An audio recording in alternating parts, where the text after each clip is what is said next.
Welcome, ladies and gentlemen. I thank you all for coming. In Italiano, buonasera, signore e signori. Benvenuto a tutti. Welcome, ladies and gentlemen, to the Co.As.It Italian Family History Group monthly event, our first one for 2014. My name is Art Phillips. In Italiano, mi chiamo Arturo Di Filippo, and I'm the chairman of the Italian Family History Group. I took over after Dominic Alibero in November of last year, who is still on our committee and sitting here in the front row. Welcome, Dominic. Welcome, everyone. What a lovely turnout tonight. Some new faces, which is really, really great to see. We have some sort of new bold advertising schemes in place that seems to be working. A sort of a larger reach out within Sydney, within our community, to try and get more people to our events this year, and we're using various means. We actually have a brand new website that one of our executive committee members created, Roberto Giunta, who's actually doing our filming in the back, so thank you, Roberto, for that. That's actually helped some awareness, and we have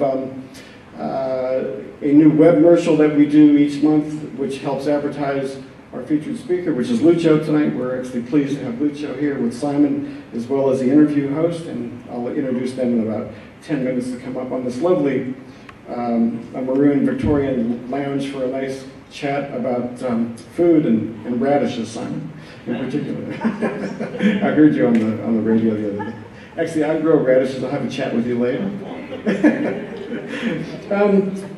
Also, we're really, really excited about the fact that we have this new venue, this new theater, which is the ACA, which stands for Actors Centre Australia. And it's the first time that we've actually used the main auditorium, and we're really, really thankful for that. It's a performance hall, we call it the main auditorium.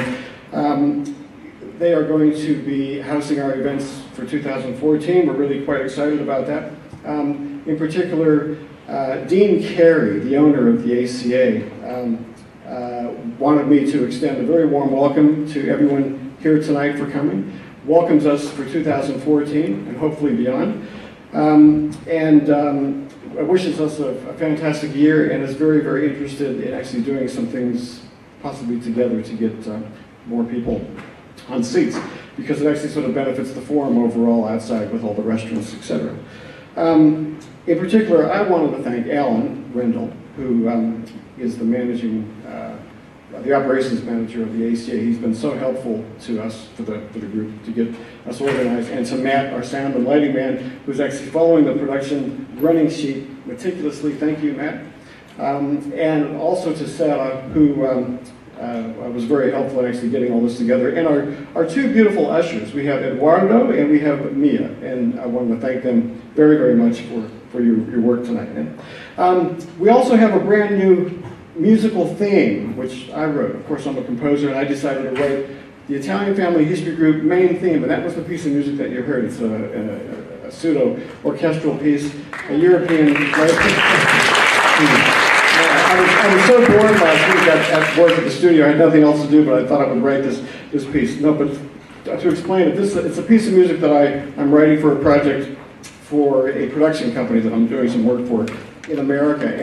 And the theme actually sort of felt so perfect to use for us, the Italian Family History Group, because there's mandolins and some guitars and sort of, Euro sort of vibe, that if everybody likes it, we might continue to use it in this venue, because we need a stage to do it on. So yeah, that was great. And we even have a voiceover from a gentleman in America named Ron Seggi, who's also Italiano, you can tell by his last name, who is willing to do our custom voiceovers each month, and he sends them over long distance. He works at Universal Studios, so it's pretty interesting what we're trying to do, which we're actually trying to make it more of an event, and lights down, the cameras on, etc.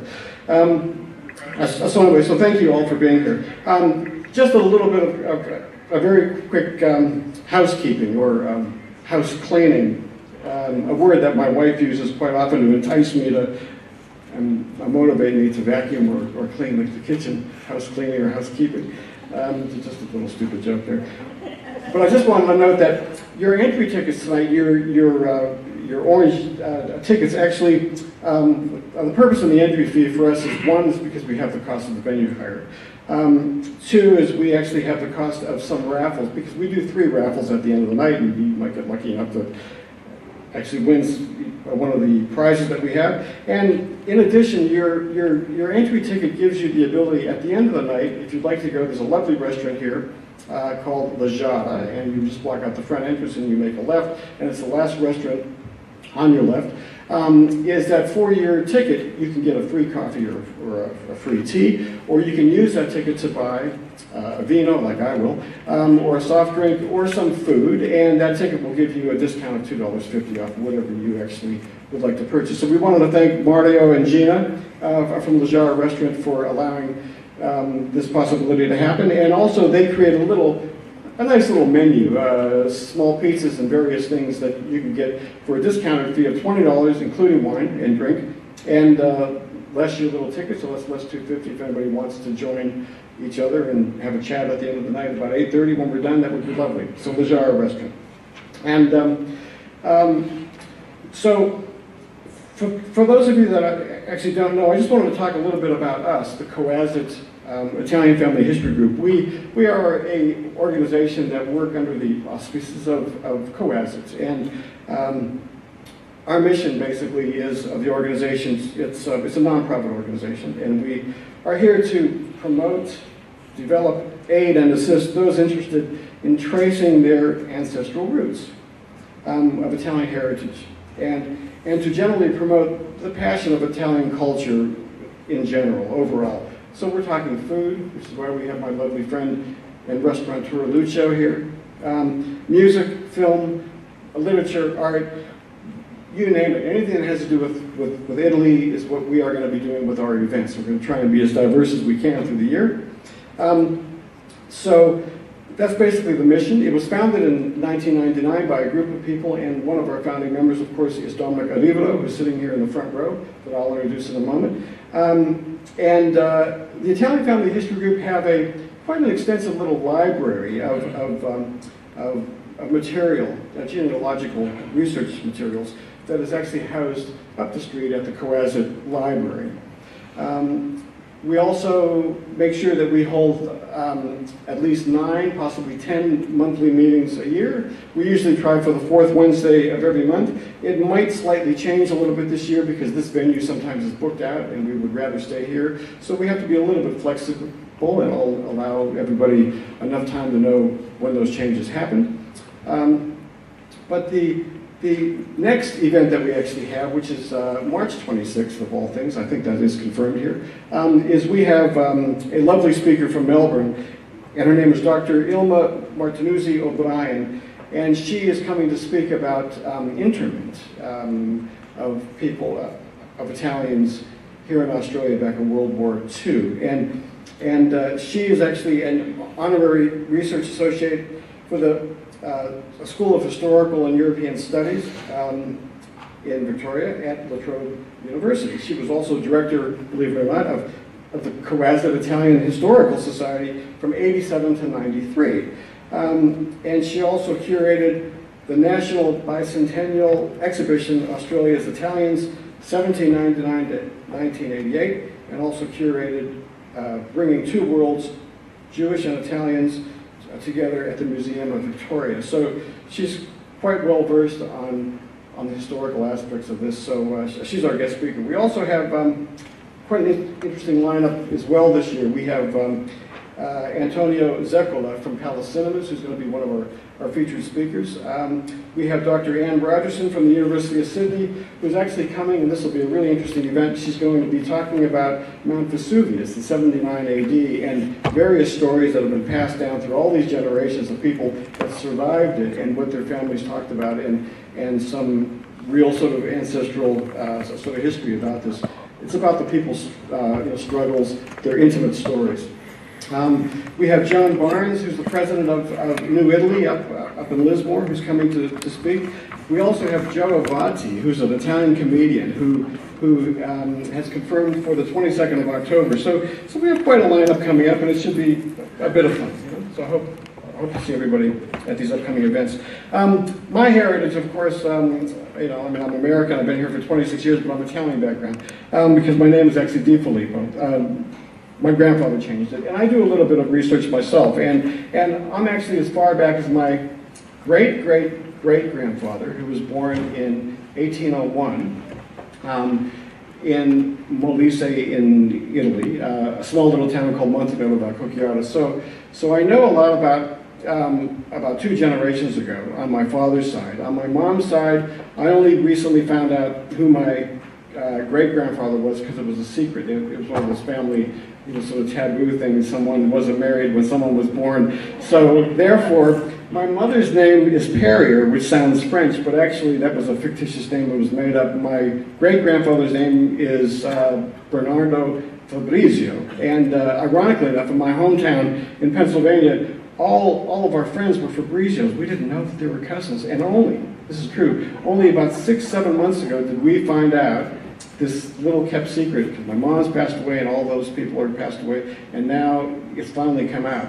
Just incredible, So I'm really, really passionate about doing family history, and of course, as you all know, I've been studying Italian for 3 years, and et cetera, et cetera.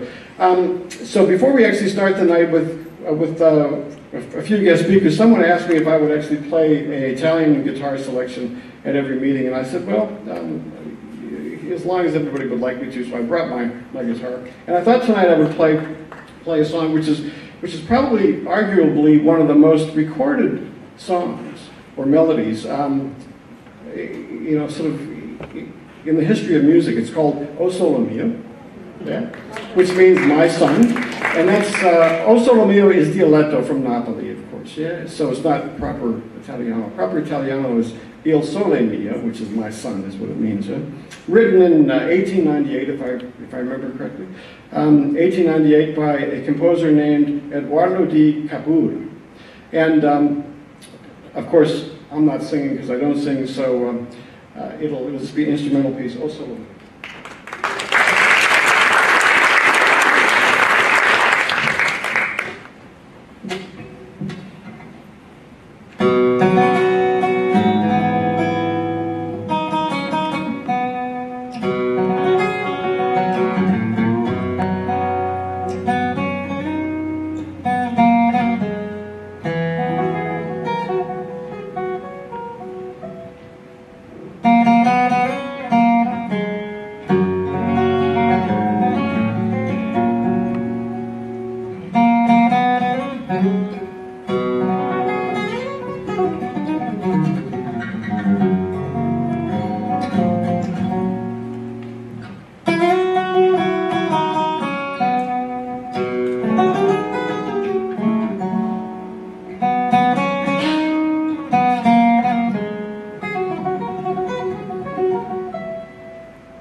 Okay, thank you very much. That's all. So we have three little short segments now. The first one is that I want to introduce our immediate past president and chairman. His name is Dominic Arivalo.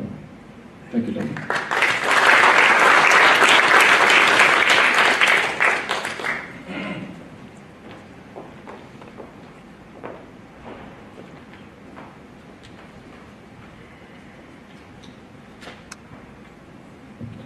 My memory is not as good as it used to be.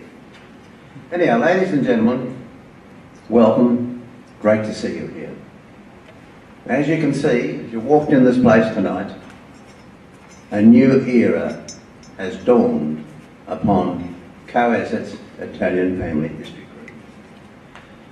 It took 14 years to reach this stage, and I'm very proud, indeed, to see the support that I've had from all of you. I know with my standing down as chairman, it had to happen after all. I'm now 88 years of age, and consequently, time's ticking by. And as much as I feel enthusiastic as I have ever been in learning about my family history group, I'm only hoping that I could impart on to you the same thing. I know very well that the new man, the man who spoke to you a few minutes ago, Art Phillips, and his other members of the executive committee, being Anthony Ravesi, who is the vice president, Robert Junta, the other vice president, we've got two of them, and with a secretary-treasurer, a new secretary-treasurer, in the form of Mrs. Maria Linders. I know that they will steer this Italian Family History Group to the future. I was limited by what knowledge I had during my period of my life to do what I thought was right. It's time now to turn the page over and hand over to others who are more equipped in this age. There's so many opportunities now available for us who want to learn about our family. I can never ever forget what happened here in Leichhardt about in 2001 I think it was, when we got these. These are reels. Reels which were on them is the copy of the actual registers of birth, deaths and marriages from the Aeolian Islands. I could never possibly have dreamt that I would get here in Australia copies of the actual pages as written in the registers from Italy. It meant that those who came from that area didn't need to go to Italy to find and ask or go and look at the registers and spend so much time. And it is very time consuming, let's be honest about it. When you go over there, you want to enjoy yourself, to see the sights, see what there is, what relos you might have around the place. But with these reels, it was the beginning of what was to happen for the future. It was. I was told at the time, we basically got about 50 reels of that region. I was told that there were a new system coming into effect, digitising. I didn't know what it meant. I don't know if you know what it means. But in fact, what little I know about it now is that some people in the USA have got these reels and have transferred that information onto a computer. And there, these volunteers have done this, and they're going through those 9 million reels they have in Utah and put them on a computer. And now the new system of digitising is available, not to all parts of Italy yet. They're doing it little by little. So the reels, well, they're a little bit out of date, but that doesn't matter. They'll get around, and before you know it, that was 10 years ago. I believe quite a bit of Naples has been done already. I'm not sure exactly how much has been done, but I trust and hope that the executive, the new executive, will look into that side of things so that you, instead of having to go over there to find out information about your ancestors, can get it here in Sydney in your own home. It's been very satisfying to me over that last 14 years as I've accomplished what I set out to do. I've got to say thank you because you've supported me all the way through. Yes, we had hard times. We were located up the road at number 67 Norton Street. Co.As.It did a wonderful job. They gave us accommodation. They didn't give us any money, by the way, but we did do a small collection. Silver coin, we started off with a gold coin, $1, $2. It's up to $5 because now these days you can see what you've got. This lovely environment here. And furthermore, it does cost money and we've got to pay those bills. We've received some support from the Leichhardt Council in the form of a grant, and we look forward to people who are the public who would like to make a donation, and if it's paid through Co.As.It, it's a good chance it could be tax deductible. So if you do know anyone who's interested in the Italian heritage and would like to make a donation, we look forward to it. I want to thank publicly all those who've served on my committee over the last 14 years, and in particular 3 people, Anthony Ravisi, Diana Manganaro and Josie Valley, who've been not just members of the committee but my friends. I've always turned around to them and they've helped me out no matter what I've done. I just want to say one little thing about Art and that music you heard. You heard him say, or sing, play, O Sole Mio, beautiful song.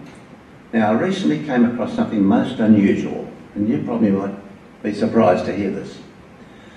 I received from one of my members here an email. It was a copy of something sent to me from South America.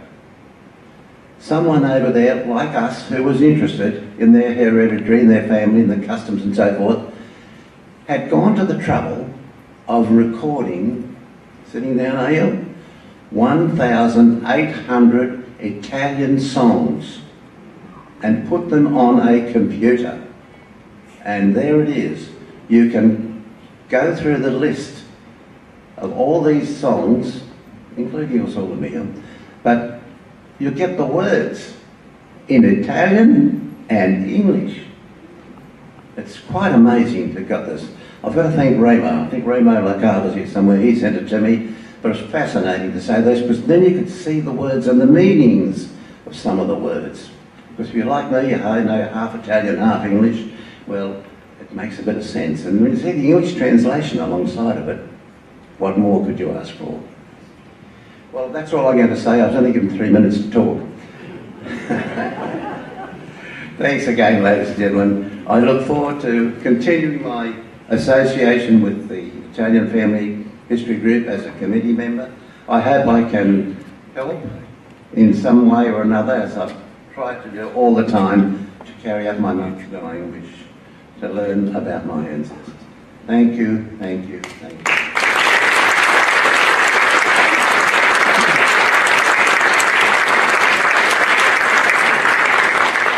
So Dominic, thank you very much. Really appreciate it. I have this reel for you, but we'll keep it here. And you have to put it back in the library, I think. Yeah? Okay, so we're sort of tight on time, but we have John Ray who wanted to come up for a couple minutes and say something, and then Maria, and then I can introduce our wonderful speakers here in a couple minutes. So John Ray is one of our committee members who just wants to have a chat about various places people can actually go to look for research, I think. Is that right, John? Or something like that, yeah? Hi, John, good to see you. Glad you reminded me this morning when I was... John Ray. Thanks. I'd just like to preface my remarks by, I joined this committee, or the group, about 2 years ago, looking for some personal information, and if I was Dominic, I'd be ecstatic about how the turn of events have happened, that we stumbled, or the committee stumbled across art, because look at the attendance here tonight says it all. So Dominic and his committee and now art is to take over the reins. My search, the reason why I found this committee is this particular wooden model ship, which my father made when he was interned at either Orange or Hay or Loveday in South Australia. And history is about this sort of thing. And I bet nearly everyone here has some family connection with some issue, some enterprise, and the only way that this group can make any use of that is in fact to preserve it. I finally, after much trying, I finally found someone, and as soon as he saw it, he recognised it. He was an ex-carpenter, and he said, "Oh look, that's Australian hardwood, blah blah blah," and he said, "It looks like a battleship." I said, "Yes, and it has my initials on it." So, and he said, "What's the connection there?" And he said, "Well," I said, "Well, one of my father's cousins was an admiral in the Italian Navy," and he said, "We'll find out about the ship, and I'll try and refurbish it according to that." And that's part of the connection that I've got. So that if you've got old photographs, for example, there are professional firms who can bring them back to life. I've got a photograph here that someone might want to look at later. It was taken in 1934 of this particular Navy man, and you'd think it was taken yesterday.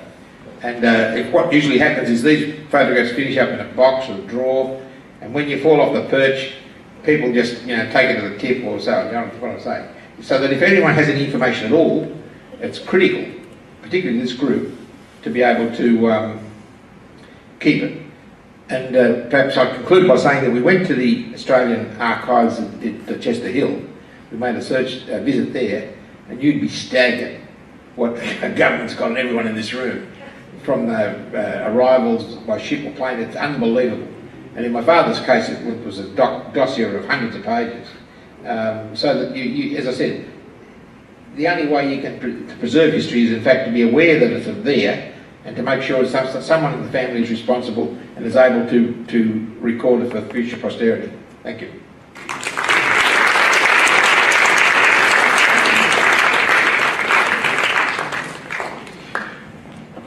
Okay, so now let's just quickly introduce our treasurer and secretary, Maria Linders, who has been a massive help to the group for so many reasons, and I really appreciate it. Matt, could we actually open the curtains a little bit and pull the screen down so she could actually show her PowerPoint and look at this at the same time? That's great, yeah. Thank you, yeah. Will that work?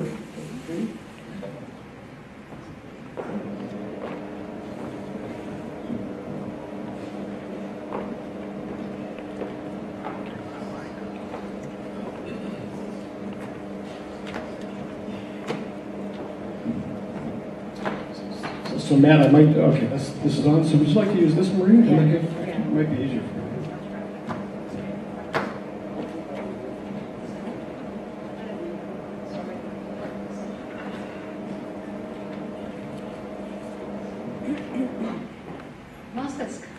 Is that working? Can you hear me? Yeah? Whilst this is coming down, I'd just like to introduce myself as they already have. I'm Maria Linders, but my maiden name is Ravesi. It's the proper way, but most Australians say Ravesi. And I became obsessed. Because I'm tall, I've got blue eyes, and I'm fair, I figured that someone must have jumped the fence. So, because everyone kept saying, you can't possibly be from down south because you're too fair. So that got me motivated to start on trying to find out about my family heritage.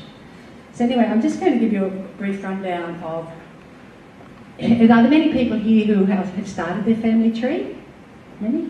Yeah, a few? Okay. All right. The first decision is, and it's the most important one, is how are you going to record all this information? Do you want to put it online? I prefer online because when I do drop off the perch, it's there for my kids to continue it and it's there forever. But there's also a lot of other benefits. The most important thing though is if you do go online, that you make sure it's a private website, because there's lots and lots of, if you're putting photos in, you're putting people's dates of birth, you're putting a lot of information about various people, and with the amount of identity fraud that happens these days, it's most important to make sure it's private. And what I mean by that is that it has a password, and once you verify somebody wants to log on, you can pass that password on to them. The next decision is whether you want to pay to have your family tree put online, or is it free? And I'm just going to run down through very quickly because I'm limited on time here. There's just the three of the most popular websites. There's ancestry.com.au, and that's a very good site in that you can log on and it's free, and you can start your family tree. There's also all these websites now have a free mobile app, so you can walk around with it on your mobile device, and if you want to look up someone's birthday or something when you're with someone, you can just log on and have a look. The problem is with Ancestry.com, it's a limited free search, and when you want to start logging onto various records, they've got excellent records, but it's quite an expensive exercise. I think it's about $500 per annum now, or thereabouts. But it's good if you want to do it for a year, and then, you know, use it as much as possible, or maybe a couple of months, you can do that. But it has very good access, but it costs. All right? That's a bit of an example of what the family tree would look like if you use Ancestry.com. You can load up your photos and you can put people's names, dates of birth, etc. And you can invite other people, excuse me, to have a look. Okay, another popular site is myheritage.com. And again, but it's good because again, you can start off and do your free family tree, but it does get limited. All of a sudden you find that you can't put any more people on unless you pay some money. And they're the various packages, which to me is a bit expensive because I use another one that I'd prefer, but if you wish to stay with MyHeritage, they're the sort of prices you're looking at once you get past the 250 people, which is not really very many people when you start building up on your website. Now, this is just an example of the tree. This person doesn't have any photos, unfortunately, but you can have photos. And this particular lady, a friend of mine has this family tree, and then she invites me to look when she adds additional names to it. Okay. Now this is my favourite, and it's tribalpages.com, and this is the one I've been using for quite some years. I started off on Family Tree Maker, but I had a lot of trouble that the server would drop out, or they were always working on it. So I switched over to Tribal Pages, and as you can see, it's free, but it's limited to 50 photos, but you can still add lots of names. When you want to add more than 50 photos, you can start getting a package. As you see, it's a lot cheaper than the earlier one, $2 per month, $3 per month, or $4 per month. But as well as you get a lot of additional features, you get a lot of, you get an address book, so you can send, enter everybody's email and send them notifications and birth dates and birthdays and various other items. And this is why I chose Tribal Pages myself. It's plenty of free space to get you started. Right? I do the top one for $48, which is mainly because you can write a lot more content on a particular story. At the moment, I have 4,858 names on my website, so it's lots of names. I've got 500 photos, but I've still got enough room to add another 4,500. I've got 11 family tree connections, and what that is that a lot of other people will also use Tribal Pages, and a little envelope comes up when you log on. A little envelope comes up or a little spot to say that there's someone else with Tribal Pages that has a similar name. So you can contact those people and find that you may be related. And in actual fact, this is how it's got a very good privacy function. Okay, and this is just the front home page of my Tribal Pages. It just allows you to do a little bit of a story down the side there. You can have, I've got, as you can see there, I've got other family trees, and you can click on that and you find out the password and you can go onto them as well. Tells you what birthdays are for that month. Tells you top surnames. I think there's another page. So yeah, that's the bottom bit. It's quite long.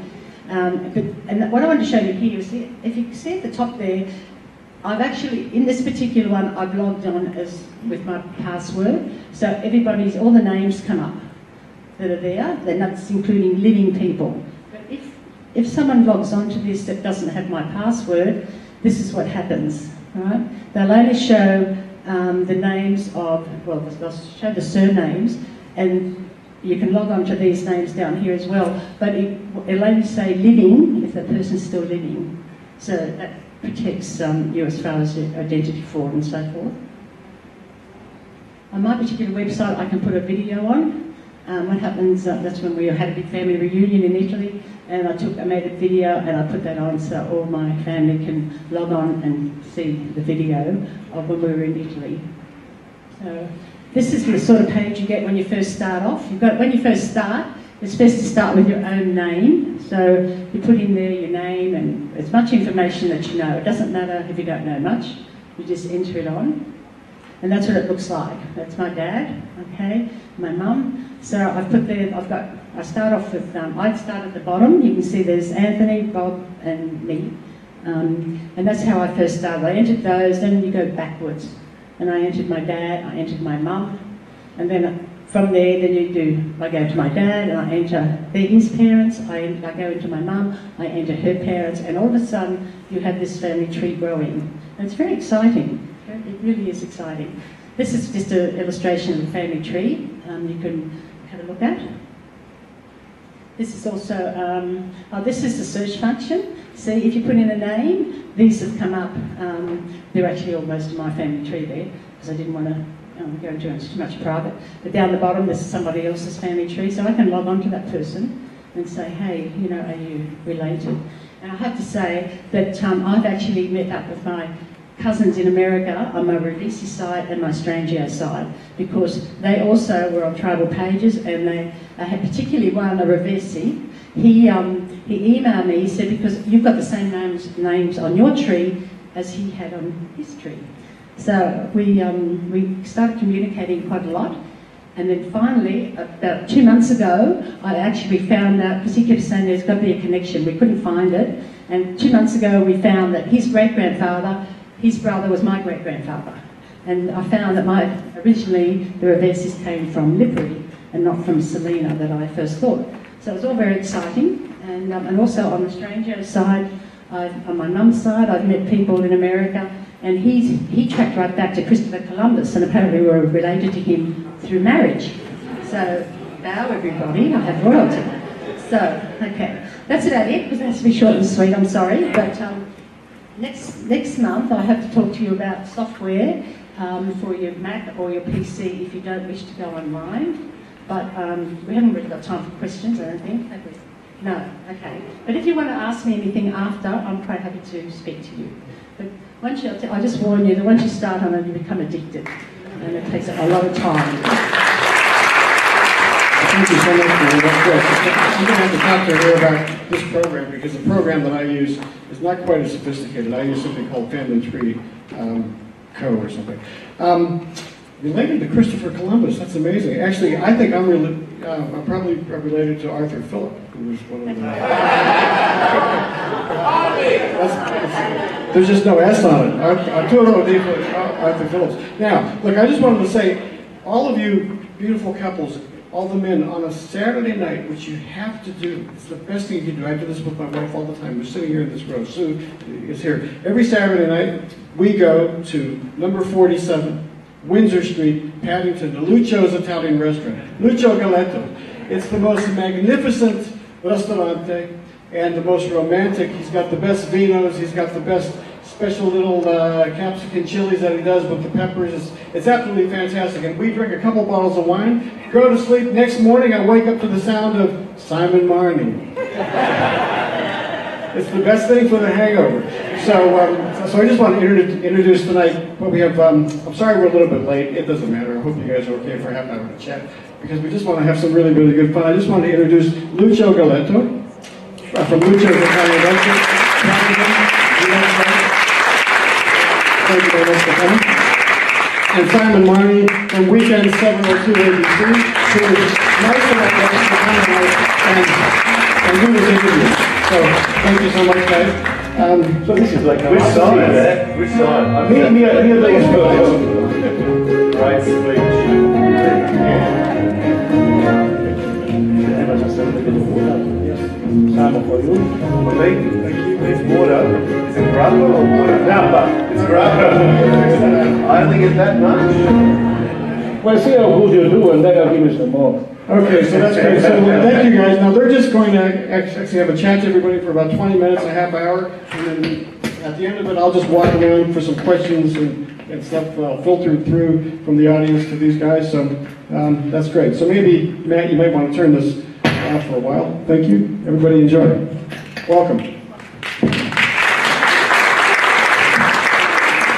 There is another form of the family tree which you can get if you've got a really good publisher, and it's called a book, and it's one of many that Lucio has put his name to, with another one coming out very shortly. The fifth one is coming out this year. Yes. That is it. Yeah. Got 5 books.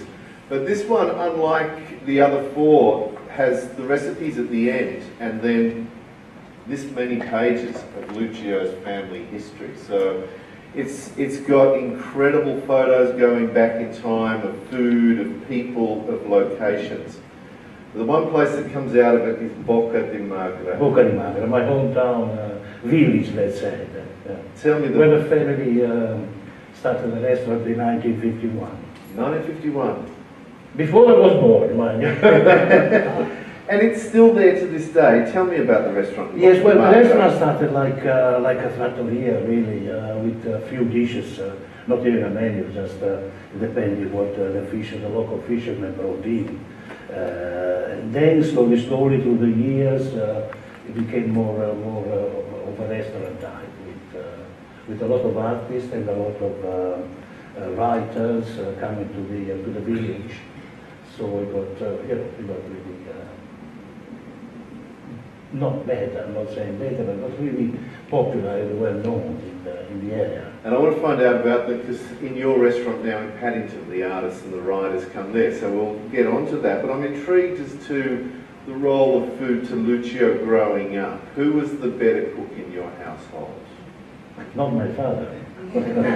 No, food was very important. I mean, I grew up in the restaurant, and I remember being very fascinated by hearing my family talk in the kitchen, which then, I thought they were crazy, because my mother was saying, oh, I make the paste only with the basil that gets the sun 2 hours a day. And my auntie Anna said, oh, I make the caciucco, the bouillabaisse type of thing, with the fish that Vene brings. He knows where to go for the rockfish and things like that. And I said, oh my God. I'm a member of a crazy family. But then I understood how important it is, the quality of the produce. One thing that really fascinated me most was seeing the local fishermen and the local farmer come in, bringing their produce, and then this produce was transformed by my family into beautiful dishes that were going to happy customers. And that for me was just amazing. Was there a family table in the restaurant? Always a family table. I mean, we hardly went home. We went home only to sleep, and all our lives was in the restaurant. So a corner table where we did our homework, where we had our television, so it was like a living room. Yeah. And we're going to jump backwards and forwards in time through this chat, because there's a family table at Lucio's in Paddington. At Lucio's in Paddington, that's right. Tell me about that family table. Well, that's the worst table in the house, and no, it's a nice table. It started actually with a friend of mine that wasn't being very lucky in life. His name was Walter, and sort of looked after him a little bit, and he used to come every day and eat on that table, and people thought he was my father, and when other customers come in, he used to say hi, so it was very good. But when we're busy, we use that table. Usually, if you sit at the table, you don't pay. But we make an exception, if we want a table. So no, it is important to have it, I think, in any restaurant, or at least any family-run restaurant, to have a family table. Yeah. So the family table was important both nowadays and back then, and the food that you were eating back in those days was so good that it made it very difficult when you had to leave home for national service. Yes, that's right. The food was amazing, but that was the only food I knew. The regional from Liguria, which I didn't get when I went into the army. If that's what you mean. Yeah. So when I went in the army, the first week I ring home and my father answered the telephone and said, "Dad, I'm hungry." My father said, "My son is hungry. Bruna," my mother, so, "Bruna, make something for Lucio." And so my brother had to come. It was about 200 kilometers, not very far away, 200, 300 kilometers. My brother came and said, "But you are in the army, you ring home for food, what's the matter with you?" So it was a big boxes of formaggio, salami, chicken. So it was didn't last long because all the other soldiers around it. You left the army and went back to work in the restaurant? Yes, sir. What were you doing in the restaurant in Boca de In Mar? the restaurant, I was doing waitering. I like waiters. I can cook, I love cooking, but I love people most. So I like to be in the dining room. And you in fact would describe yourself more as a restaurateur than a cook or a chef. You're a cook, but not a chef. I'm not a chef, that's right. You know, I couldn't. Actually, when I started in Berlin in 1981, I used to cook once a week. And it was the quietest day of the week. So I said, if we want to do some business, we better hire a chef. Yes, a restaurateur is you know, it's a bit, you got to know how, all-style restaurateur like me, you got to know about everything that happens in the restaurant, you know, from the kitchen to the wines to the service and things like that. But you also have to know the customers, each one. Absolutely. I mean, as I said before, I love people and I love customers, paying customers mostly, so I love them all. I'm not saying this just because you're sitting beside me, but I've seen chefs and I've only seen very few restaurateurs. I actually think it's harder to be a restaurateur. Well, it's not easy. You know, I'm still learning after 30 years, 33 years that I've been in business. I'm still learning, and it's just wonderful because every day is not the same. You might have the same menu for 1 week or 1 month, but every day you meet different people. You have problems. Sometimes you got problems, and you know that's part of the job. But and also the staff was at the moment they keep me young. They're all very young in the kitchen, under 30, so it's quite exciting. You know, there's a lot of passion. You know, it's a job that you've got to have passion for it, and you have to love it. Otherwise, it's very, very hard to do it. I mean, Sally, my wife, is there somewhere. She was mother and father of my children because I was always working. So it's a life of sacrifice, but very rewarding if you do it well. Very rewarding. I'm trying to find the photograph here that has a young Sally and Lucio. How did you actually, just tell us how you met Sally? Well, Sally came... If a woman leaves at this particular point of time, that's Sally. No, she can't. Luckily I cannot see her. Anyway, she came to the village where the family restaurant was to visit her sister, which she's married to my cousin. We came within the family. La famiglia. And she came with the Volkswagen, the combi van. You remember that if it is broken, don't bother knocking? That one? Those kinds of vans. And I didn't knock, but Sally appeared anyway, and it was love at first sight. Really, we were very happy and lucky because it was love at first sight for both of us. And mind you, I had hair. You had hair? I had hair. I've lost the photo. Sorry. So then, you had the future working in the family restaurant if you wanted to. I believe at one stage you wanted to do architecture? That's right, yeah. I wanted to be an architect. I love buildings. I love... but that's another thing like a restaurateur. I love to give people something comfortable, you know, to live in, or, you know, this was something beautiful to look at, you know, with architecture. But then I came to Australia and, you know, when you don't know what to do in life, what you do? You open a restaurant. So what was it like when you came here? When I came here in 77, mind you, so it's a long time ago, the situation of the Italian restaurant was, I think it was quite good because it was, a lot of small restaurants were run by family, and they were doing the food that they had at home in Italy.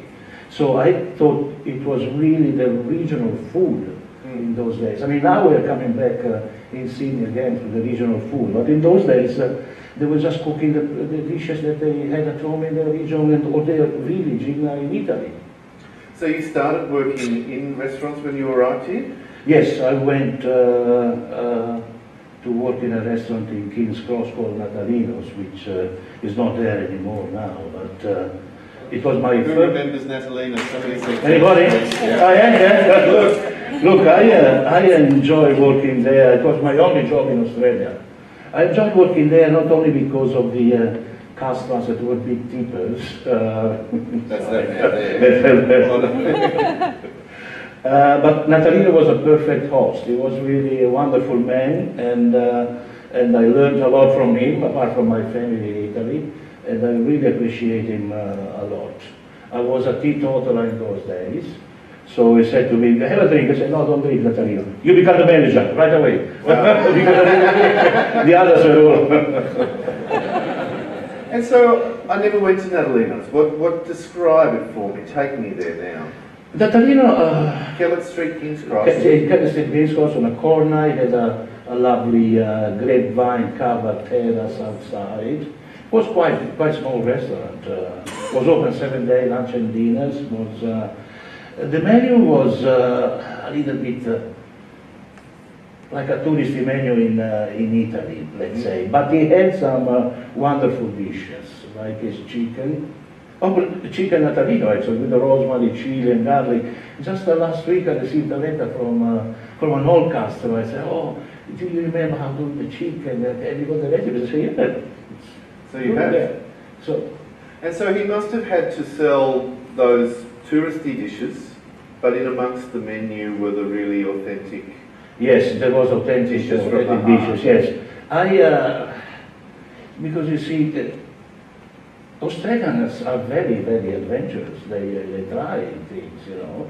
But sometimes a restaurateur or a restaurant owner thinks that Australia wants certain dishes, that's why they're there. But we would prefer to have something else.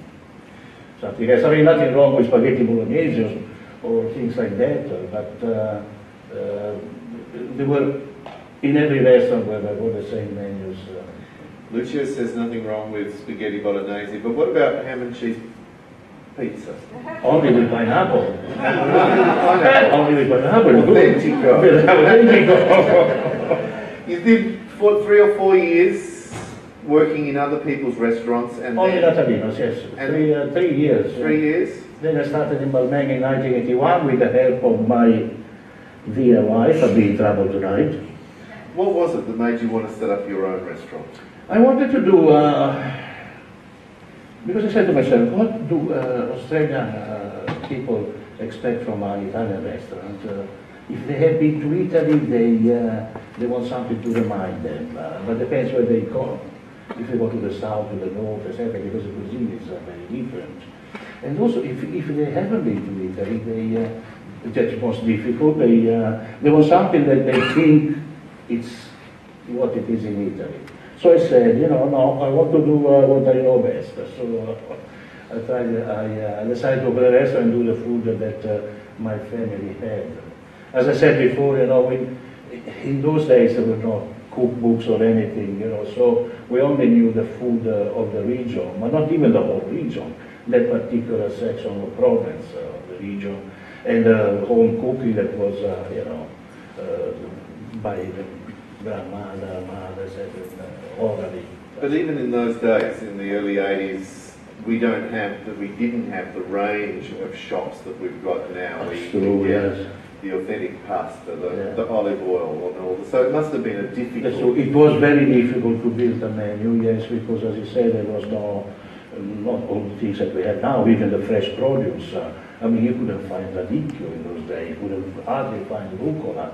I remember that Sally and I used to go to a pizzeria in Monday Beach to have the pizza bianca, which reminded me of the focaccia that Ligurian is famous for. So now you have focaccia everywhere, you know. Even for a good coffee, there was only one or two places, really. Co.As.It in King's Cross and others. Now, you know, it's so, even the fresh produce, you know, we have nothing to envy the rest of the world with the seafood, with the meat, particularly with the vegetables. You know, we really, really are very lucky. So it still is a lucky country. It's good to be able to get the fresh prosciutto de Parma. It's great to have great pasta. I'm not sure I need the face of the Madonna on the top of my coffee, though. Why not? It was something wrong with Madonna? I like to drink the coffee, And not there you go. worship. Everybody, she blesses you all the time. All that time in the restaurant before you moved to Paddington, there was another restaurant around the corner that seemed to do far much better. That seemed to get a lot of people, but a very distinct clientele. Roselle Balmain was a very different place in those days, wasn't it? It was, yes. I enjoyed staying in Balmain for a long, for 2 or 3 years. I think we stayed there. It was a lovely mixture of people in Balmain. You had from, you know, from Little River Band, for example, was living there, and then you had the people working at the docks. You know, it was a lovely combination, a lovely mixture of people, which I enjoyed very much. But then And we made good friends, and we still are friends nowadays. But you then found the former crazy horse? Hungry Horse. yes. It became crazy after you moved in. That's right, absolutely, yes. You found the Hungry Horse. It was a restaurant by the time you found it? Yes, it was a restaurant. It was probably, if not the first one, of the first restaurants in Paddington, apart from the dining rooms in hotels, pubs. You know, that restaurant came for sale, and we used to live in the eastern suburbs, so, you know, crossing the Piedmont Bridge in those days was made of wood, and it was coming up, you know, it was a bit cheap. And so we went to see it, and we really liked it. You know, like when you go to looking for a house or an apartment, going in and you feel everything is so good. You know, and that's what we felt in that restaurant, and we bought it. And then we went to a major renovation, but it was very nice. It was still good. Still love it. Small kitchen. The kitchen is still small, yes. We don't do many people, mind you. We do about 80 a night or 7, between 60 to 80, you know, which is, you know, we try to space them very well. My wife does that very, very well. We got everything we need. We have a lovely preparation area with a long bench because we make our own pasta every day. So that is very, very important, and it's working well.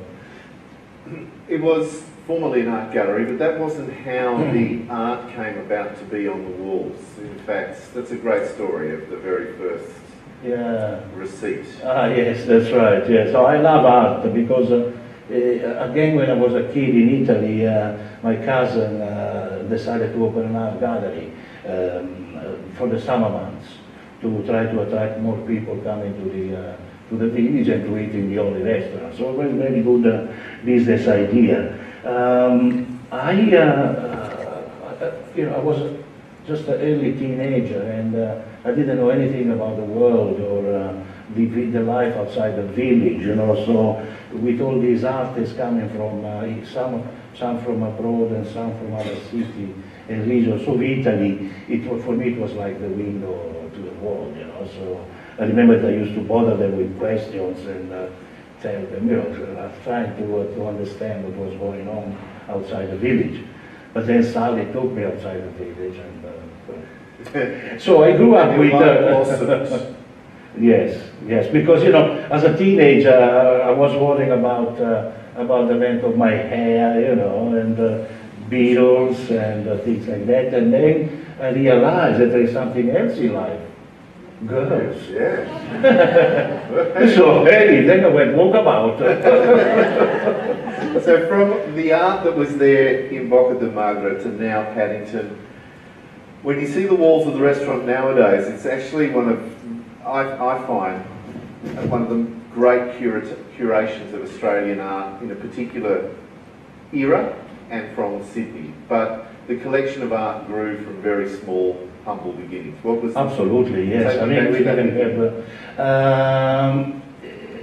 It was Sidney Nolan that started it all, actually. Sidney Nolan came in 1984, almost a year after we started, and they were doing a celebration. They just finished filming Burke and Wills, and he was an advisor.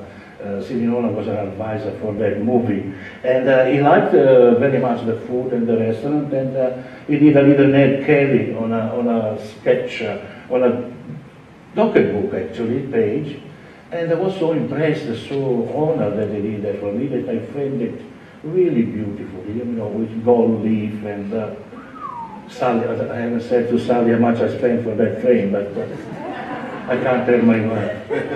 But you know, it was beautiful. It's still there, still hanging in the restaurant. Then when Sidney Nolan came back and he saw it so well framed and looked after, that he gave me other drawings, and obviously the other artists that used to come in understood that I take good care of their art, and I take, you know, I really appreciate art a lot, and they started to give me paintings, you know. I couldn't afford to have all those. If I had bought them, I couldn't have, you know, afforded them.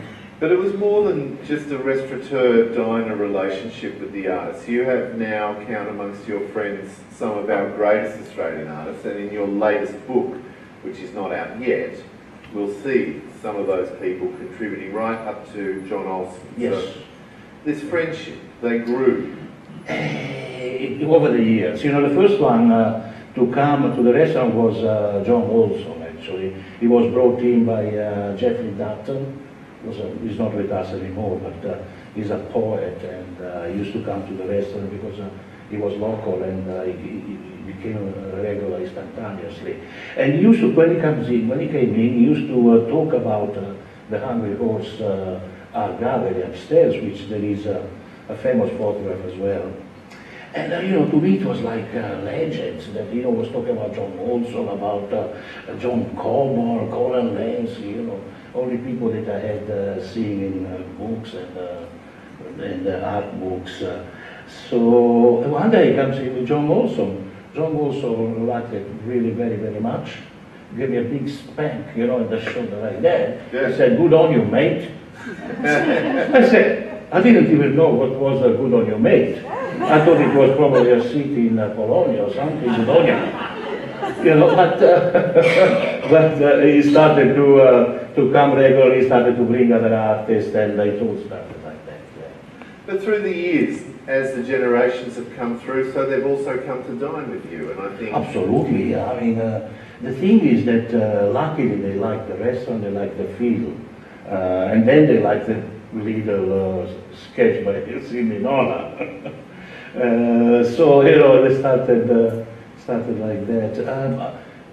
As I said before, I love artists. Maybe before art, I love artists, and really, really take good care of them, like anybody else that comes to the restaurant, really. But I don't know. I've known them, and I know what they like. I know what they want. You know, it's a lovely relationship, and all the paintings that I have, they've been donated. They've been given to me as a present, but chosen in their studio. Mm-hmm. So it's double the... but there's a delight in going to the absolutely, yes. The studio, yes. Isn't there? Sure. There's space. Yeah. Many years, or not many years ago now, but a few years ago, you and some like-minded Italian chefs harked to the era where we would recognise the regionality of Italy. And a body called Cira was created. Cira. I don't remember that. Don't you? Actually, I just paid my fees this week. So you were one of the founders of Cira. Why was it so important to develop regional Italian food? Because actually traditional Italian food is regional food. We started Cira, which is an association of restaurateurs and chefs trying to preserve our culture in food, particularly the regional food, because then we fear that in a few years nobody would remember what it was really like, that dish, because you see, for example, carbonara with asparagus, or things like that, that you really, no, okay, do it, but don't call it carbonara, real carbonara. I mentioned carbonara because it was at the catering school, it was carbonara was taught with the asparagus to the young chefs, yes. So Italian food is not, French food is more, how do you say, is taught in school and catering school, but Italian food, no, not very much. So we are trying to do that as well, connection with the catering schools of Sydney. And, you know, it's just, as your association, Chira is not for profit, so it takes a while. But, you know, we are in a good part. Yeah. So what are those dishes from Liguria that you remember as a kid in the restaurant that you still love preparing today? What are the ones that will take me back? Spaghetti alla napoletana? No, sorry, that's Naples. No, in Liguria there is, pesto is the, you know, the queen of the sauces. Do we have Ligurians here tonight? No. I know, I mean, you see, Ligurians, they travel the world. Cristoforo Colombo discovered America after all, but they take it from Genova. Their niece is here. That's right. Now the Ligurians go back home. They are navigators. Okay. So the pesto is the classic Ligurian dish? The pesto is one of the classic, but the queen of, I say queen because pesto sauce in Italian is feminine, la salsa. You know, it's every balcony in Liguria has got a little pot of basil, you know. And then you can make the pesto with any kind of pasta, really, but especially with the trenette. Or in my area they do it something called testaroli.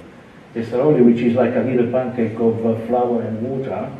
Then it is cut in small pieces, cooked like pasta, and then dressed with pesto. And yes, this is also the cozzetti. The cozzetti, they are stamped like a medallion type of pasta. But you know, the restaurant was by the sea. So we had a lot of seafood. We were not allowed to eat most of it because it was expensive. I open up to the floor. We can't see you, but Art does have a roving microphone. So if you want to share your memories, ask Lucio a question, just put your hand in the air. Okay, well, fantastic. Now I just have one quick question before I come to you, because Simon and I have something very much in common. I listened to you last Sunday, and one of my favorite vegetables is beetroot.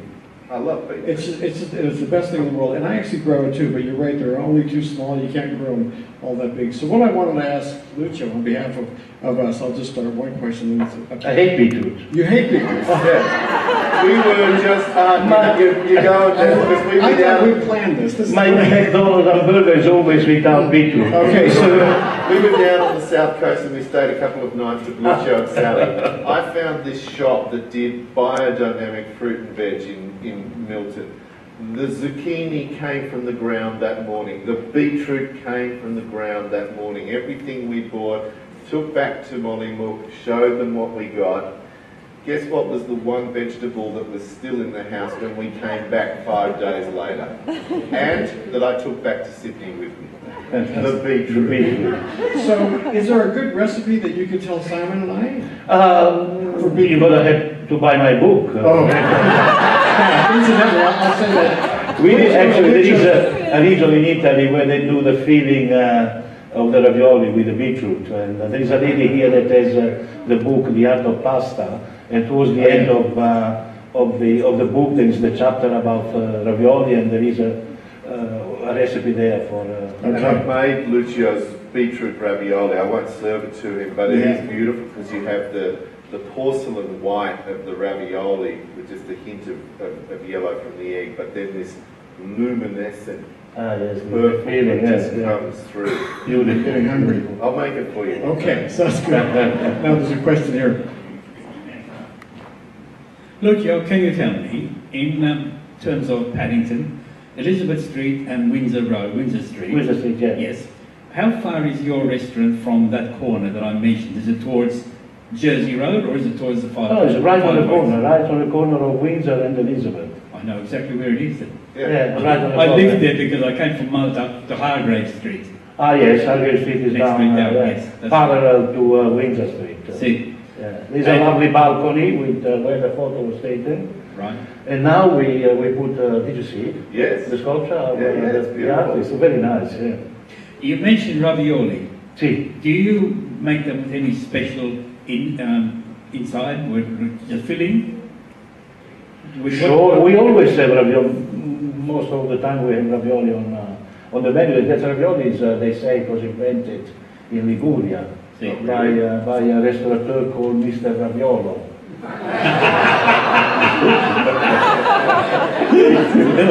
But we do make, at the moment actually, we make the one from the island of Capri, which is with the buffalo mozzarella and the filling, and done with a sauce of just fresh cherry tomatoes squeezed and basil. So we don't do all the Ligurian cooking in my restaurant. We do, Sounds delicious. Yeah. You've just invited me there. Yeah. Thank you very much, Luke. Grazie. Others? So, what made you come to Australia? Love. Okay, so My Sally's wife, Australian. she She's took me Australian. back home as a souvenir. And I felt a little bit like a gigolo, mind you. So she's sorry about Australian. She's Oh, Australian. Yes, she's Australian, yes. The Volkswagen driver. There was, but she wasn't rocking. No. No. Otherwise, no. Yeah, we were supposed to stay only about 6 months just to meet my parents-in-law and things. I think I loved Sydney, so another 6 months, and then another year, and then my mother crying in Italy. You know. I could not talk to her on the telephone. Mind you, in those days to get the line with Italy was nightmare. Yeah, very different. And then we didn't have a telephone, so I had to ring, ask my mother to go to the house next door. So I rang after another 5 minutes. So as she was crying, I could not talk to her. She was crying. And my father was, what are you doing there? You know, well, there were no girls here in the village for you. You had to go to Australia. I said, Papa, I don't command the house. Anyway, so I wanted to thank Sally because Sally was a really, really big help for us to get Lucio. Thank So you. thank you very much, Sally. A question here from Pina from Co.As.It. Last time I came to your restaurant, I ate pasta. It was delicious. Thank you. Oh, thank But you. tragically, I've been diagnosed as gluten intolerant. Is there any hope? Any hope for me? Do you do anything that's How does a gluten? gluten intolerant person have pasta? Ah, I see. Yeah, the gluten. We can make it because there's not enough strength in those flours. But we do buy gluten-free pasta, and we make them with our sauces for special requests. So if you give us a call, we make sure that we have some gluten-free pasta. As I said, not homemade because we can't make it. There's no, but we can do it with our sauces. Beautiful. It works, does it? Oh yeah, Yeah. There you go. Oh yes, it works. Yeah. You leave after that. Okay, so just call ahead of time is the thing. So others, I can't see. Any other questions? We should have a lot of questions. I have one. Nobody else. Dominic. It's not a gardening question, Dominic. No, I wouldn't do that to yourself. Lucio, a couple of questions. How old were you when you first came to Australia? 23. 23. Is any of your family working in the restaurant with you? No, I mean now my wife is with me and my children are with me at the moment. You have So children? it's a family affair. It is. Yeah, now it's my revenge with the children. I make them work. But it is one of the great things now when you go to the restaurant, both Michaela and Matteo are working there, and Matteo can actually cover the floor and let Lucio go away. Absolutely. Yeah, He which does- is a big He does a much better job than me anyway. Sure. I had another question, I think what it is now. You say you came to Australia because your wife convinced you to come because of Yes. love. Now, that's not very a satisfactory answer to me. What do you mean? What made her come here? Oh no, she's Australian. Oh, She was she's traveling Aussie. Europe. Oh, Yeah. great. South Australia, country girl from Moswell first, then Mudgee. Now that answers the question, doesn't it? All right. And so she came back with a husband. Can you imagine the parents? So when my daughter left for her trip around Europe, I said, don't you do like your mother? He said, why? What do you want me to do? She came back with a husband. There's always a good story, isn't there? It's beautiful. Never mind. I'm having a great time in Australia. All right. Well, I hope we have the chance to try and find this place, of course, because I live on the other side of Sydney. But I look forward to the opportunity one day of going there. And perhaps we might even arrange a group to go there with the family history group one night. Thank you. Thank you. Thank you. Well, I think that's a brilliant idea. We should try and organize that because we're actually planning on certain events, so we'll book it. What day are you closed? we'll book it on the day it's closed because you have clients. We close only Sunday and Monday. Okay. Only. So Lucio, how far back have you gone with your family tree? I mean, great-grandfather, do you know some history? I really don't know. My family, both my mother and my father's family, they were peasants for generation and generation, living on the land. Like a mezzadri, I don't know how to say it in English. Mezzadri, where you work the land and the house is for you and the other house is for the owner. So I guess not really. No. Sorry. No, I was just wondering because I have to do my research. Well, because I only started to do mine, as I said, about 3 years ago. I mean, prior to that, I was just, I mean, I knew there was, some research to be done, but I haven't bothered. So that's what this group does. It's just interesting. So other questions? There's got to be some. So I went to Natalino's restaurant, by the way. I first came here in 1979. I was working. I was working there. And I went to Natalino's on the corner. It was beautiful. Yeah, it was very good. I followed you around everywhere. I didn't go to Balmain, and because my office is actually now in Balmain, so at that time I wasn't there. But I highly recommend Natalino's for everybody. It's not Natalino's. If you go to Natalino's, the address is on Maria. So, any other questions? Yeah, question. Okay, great. Has Sally still got the combi? Sally, you still have the combi? No. Oh yeah? Does it have a sticker on the back? No, it's just a bit overtired. Just curious. Okay, anything else? Other foodie questions? Because I suppose somebody should ask, but I'm sure you can't tell. What is your favorite recipe? You can't tell us though. But what's your favorite Do you have a dish? favorite? What's your favorite dish? Favorite recipe, I beg your pardon. I was daydreaming at night time. Sure, I mean, I like pasta. I like eating at home. If I can, I go home and eat at home and cook for myself. But remember once in your home you Lucio transformed pesto pasta for me because I'd only ever had the pesto just stirred through a pasta with some olive oil. It was beautiful. But then he did what I gather is the authentic or one of the more traditional ways of serving it. Yeah. And it just transformed pesto. So maybe explain that. It is one of my favorite dishes actually. So that's the pesto served with green beans and potatoes. When you boil the pasta, you boil the small diced potatoes and julienne green beans, and then you drain all together and mix it with pesto. Now it's eaten all over Liguria, but it started in a little village next to my village called Portoverde. So that's one of my favorite dishes. Do I like to make zuppa di pesce? Ah, yes. The fish soup like a Budapest type of style, caciucco. Yeah. What was that we had the other night that we went to? That little green capsicum from Australia. A friend of yours grows them, you said. It was Yes, the frigitielli. The frigitielli. Beautiful.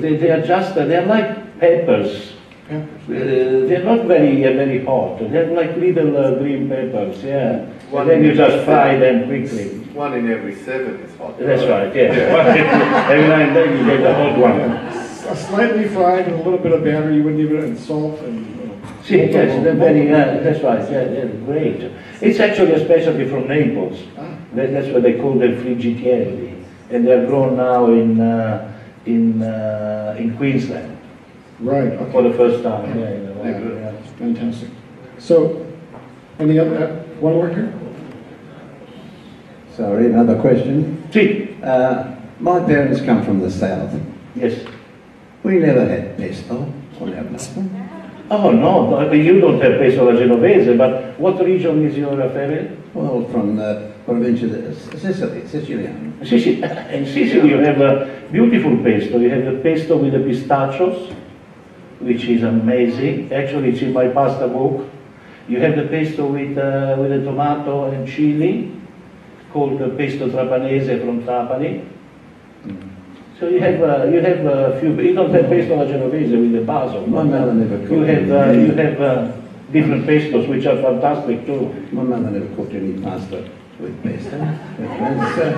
It's a bit unusual, but that's You were a robbed. fact. You were robbed. Well, you better buy the pasta book, the art of pasta. So I just wanted to mention, anybody that's interested, because I didn't bring any books for sale this evening, but if anybody's interested, please go to Lucio's website. What is your website name? I don't know. Luccio's salad. Well, you can find it very easy. It's not Natalino's, it's Lucio's. Sally, what is it? Lucio's, and I think that's where you can buy it. You can actually buy books online, yeah? We have one more question here. Lucio, I was going to ask you a question. Do you also sell or specialize in seafood, such as gamberi and crabs and so forth? Yes. We one of our specialties is the tagliolini that we make with the spinach that become green, and we do that with fresh blue swimmer crab sauce. And that has been on our menu for 31 years. Since day one we have that pasta, and still today is the best seller every week. We do, it depends on the markets, it depends on the season, and we do a lot of seafood dishes. For example, at the moment... You're famous for the salt crust. For the fish in salt, that's right, yes. We do a whole fish baked in rock salt, and then we open it at the table and serve it at the table. We do some black pasta, for example, at the moment, which is much appreciated. Yes. Black pasta with the ink of the cuttlefish, done with the seafood. The prawns at the moment we're doing, which are fantastic at the moment, we're doing it with cannellini beans. And beautiful cannellini beans, grilled prawns, some nice tomatoes and basil through it, fantastic. You've invited me back to, invited me back to Paddington again, where I come from Malta, because we always have seafood, naturally, Malta being a small island. It's all surrounded by water. You're from Salina? No, Malta.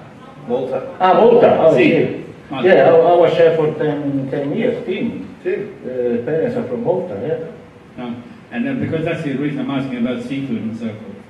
Well, he had a Maltese chef, Maltese heritage chef cooking for 10 years. For 10 years, yeah. Wonderful. Well, I must say that in 30 years we had 3 chefs, 3 head chefs. So it's quite remarkable in Sydney, really, where, you know, Thank you, Lucio. No, thank you. Okay. Yeah, we have some more people coming up with this. I'm very curious. Is pesto always made with basil? When you say pistachio pesto, is that a basil in it? Pesto alla genovese is only done with the pesto, with the basil. Sorry. Some people, some restaurateurs put some parsley, but it's not advisable. See, I always thought that pesto is only basil. Like, you mix things with it, but it's only basil. Basil was always pesto, basil was integral to pesto. Well, it is for the pesto alla genovese. But as the gentry from Sicily, there is the pesto alla trapanese done with tomato, chili, and mandorle, almonds that they have a lot in Sicily. But you or put the basil pesto with in the it? pistachio. For example, in Tuscany they make a pesto with the walnuts instead of the pine nuts. You know, it's a series of pestos all over Italy. I mean, it's a very Arab preparation. You know, that's, and Liguria, being on the sea, was actually visited by the Arabs as well, like all the Sicily and Campania, etc. Yeah. Well, I've learned something because I always thought that pesto was basil. No, Basil and mixed with always thought that pesto was basil and didn't realise it was something. No, that's right, yes, yeah. You mix things with it. Yeah, Like, yeah. What's the translation of pesto? It means sauce. Pesto, no, pesto is like the To grind. pestare, yeah. So anything that is ground. that's what it And when you make the pesto with the basil, don't push like that, just around, how do you say? Turn. Roll Yes, it. so the, all the goodness inside the meal comes out. Okay, thank you. Thank you. Don't freeze it. Buona più di mano. Sorry? One more question. Liguria is at the centre of the slow food movement. I'm wondering if you have any connections still back with people there, and whether you're connected in any way to, like, slow food is encouragement of people to eat well. Sure, yes. I like the organization Slow Food very, very much. There is some branches in Australia as well. I'm not too sure what they do. But in Italy, it's a fantastic organization. They, again, like we are trying here with Chile, they're trying to protect and safeguard all the growers. And in my area, they took care of the lardo, for example, which is a pig's fat. It's also called prosciutto bianco, white prosciutto. And in the little village of Colonnata, in the mountains near the marble quarries, they make the best. And you know, this Slow Food Association helped them, and it's a great thing. Yeah. In the book is Fausto, who makes, in what can only be slow food conditions, this beautiful lardo, which I'm going to say this out loud because my partner's here. He says lardo has less cholesterol than butter, less calories than olive oil, and it's no fattier than cheese. Yes! I'll tell you, and also you don't eat it every day anyway. Why not? Why not? Well, this whole thing's making me hungry. So look, well, is there a stove that can make some pasta? Risotto per 500. Fantastic. Look, I made a terrible risotto for Simon. It wasn't terrible. Was it? Just got the mixture of rice wrong. That was all. Let's see, thank you very much. He said, no, I'm full. Then he had a big piece of bread. You need bread after you eat. one last question from Maria. Sorry. Are your chefs from Liguria, or do they come from different? No, actually, I don't have, I never had no, the first chef was Italian, the others are Australian, so I don't have any Italian at the moment in the kitchen, can you believe it? I can't work with Italian. That's why it's so quiet. That's why it's so quiet. The dining room they are all Italian, the waiters are all Italian, but for no reason really, there is no Italians in the kitchen at the moment. So which is good, because then I can do what I want, eh? so do you create the recipes and then show them how to cook those particular dishes? Yes, some of the dishes, yes, some of the dishes they come up with. We talk a lot. I mean, there's a lot of communication with the chef when we design a menu or a new special. Yeah. And is it mainly Ligurian? Like, because I come from the Aeolian Islands, and my mother used to cook a lot with chickpeas and tortelli beans, all these beans. Yeah. It's like, and to me, it's more like, I think, from when there was the invasion of the Arabs, because they used a lot of those different beans. Sure, in Liguria it happened the same. I love the Aeolian Islands very, very much. But you don't just do Ligurian food as Lucio. No, you do all we, regions. yeah, we do, yeah. Right, thank you. Thank you. Even Spanish or Spanish sardine. and Chovis. So, on behalf of the Italian Family History Group, we wanted to thank you for your time, your No, thank you very much. It's been really a pleasure and honor to be here. Thank you very much. I know I'm not worthy, I know, but thank you very much. And thank you very much, Simon. We're so lucky to actually have that opportunity, and Lucio as well. For our guest speakers, we always give a little gift, and I didn't know what we should actually get you because your restaurant. Guitar is fine. So we have two different things. One little gift for Lucio, which is so I hope you like. It's limoncello di Italian. Che bello, grazie. Thank you very, very much. It's a small bag of Bertoni's coffee that I happen to have. But, I see. Thank you very much. So enjoy it. For Simon, because I know Simon and Amanda, who's a friend of mine, a great composer that's sitting up there, his partner, love red wine. So we got a 1997 bottle of Italian wine. Yeah, I didn't get you wine because you have the best wines at Lucio's, right? Nothing as good as that. So, thank you very much, guys. Now, before you leave the stage, thank you. We actually do a little raffle, and we always have the guests pull the little tickets out of the hat for the raffle. Oh, yeah, with pleasure. So if we could do that, we have three raffles we give away. Who has the Anthony? Do you have the tickets? I'm going to get my raffle tickets. Oh, you got. Grazie.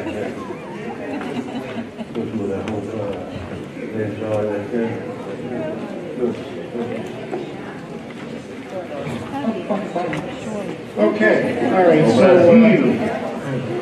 Because my eyes? No, it's not close to... It's because my... Appunto. Only one, eh? Thank you.